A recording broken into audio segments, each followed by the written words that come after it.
Thinking about the campaigns for the election itself, what do you think the main issues are going to be? Well, the Conservatives are coming out soon with their draft budget. At that point, you will have two documents to compare. They're not really comparable, clearly, because there'll be far more figures and far more depth in the governments than in the opposition parties, and that's perfectly naturally.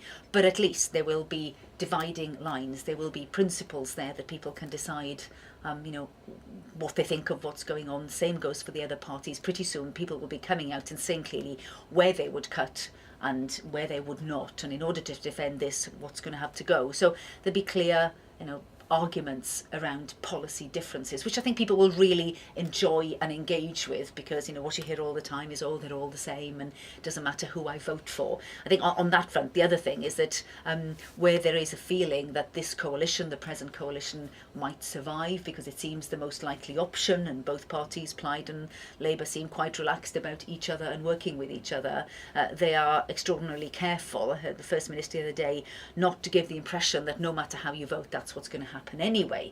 They're going to want to have a good and proper debate before the election results. But health is always a huge issue anyway in the elections here, as will education be, no doubt. But you suspect it'll be about who people trust to spend the money that they will be here as wisely as possible, given there'll be not that much here in the terms of certainly the settlements that have been since 1999 and since devolution. Do you think the proposed ring fencing of the NHS by the Conservatives will go down well, or do you think that's a blunder? Well, I did interviews on the day with mothers at a mother and baby group meeting in a surgery, and perhaps not surprisingly, I think something like 9 out of 10 said, absolutely yes, you should ring fence health above all other things.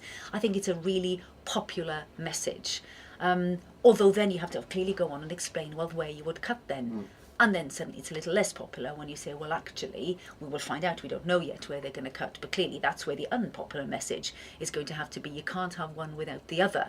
So whereas I think that simple message would be quite popular, I think they haven't handled it well. And I think by the fact that they've lost their health minister, their shadow health minister, there are clearly some in the group who think they haven't handled it very well either. And that what should have been a home run for them, really, hasn't turned out that way. So I think they're now in the corner of having to come up with their draft budget, which they might not necessarily have chosen to do, because it is now a document that will be there to be pointed at. Every time the opposition party, as they currently are, say, well, standards on health, on education, you should be spending more. I say, well, hang on, if you're going to spend more on that and spend more on that, what you're going to spend less on, it means that they are out there and their figures are out there and can be compared and contrasted and scrutinised in the same way as the government's figures. So I don't think it's gone well for them, although I think the message ought to have been, really a home run, because I think it is a popular one.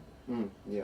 Do you think that possibly confuses the debate, the fact that you have the two coalitions, and people possibly don't know who's responsible for what? Because I see in debates in the Assembly, you often have the kind of finger-pointing game where say Labour and Plaid say that obviously things are the Lib Dems and the Conservatives' fault, and they say the opposite. Yes, I mean, well, indeed, yes.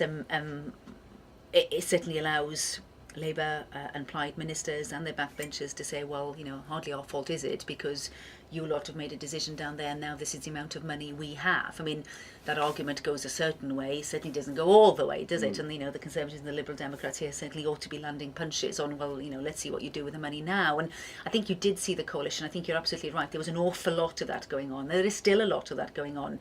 But I think they woke up to the fact that if you're out going to your job in any part of Wales in the morning, you're not really bothered about hearing them saying, well, it's your fault. You just want to know, well, yeah, but what are you actually going to do with what you've got now? So I think the whole victim thing of, oh, well, poor Wales, if you like, we've been hit hard, which clearly in some ways it has been, and that's a political argument that you'll expect to be heard over the next few months, but that it only takes you a certain amount of the way, and that you have to not appear that way and just say, well, this is what the hand we've been dealt, and this is what we're going to do to respond. That's a better argument in the run-up to an election. So it'll be quite interesting to see how that balance, how they do that over the next few months, and how many punches the Liberal Democrats and Tories land at a time when that finger is pointed at them, because that's clearly going to be their difficulty on the other side of the fence, and they're going to have to engage with what happens in Westminster and not diss it too much, because that's very hard for them, but make the point, well, but this is the situation we're in, what are you going to do about it?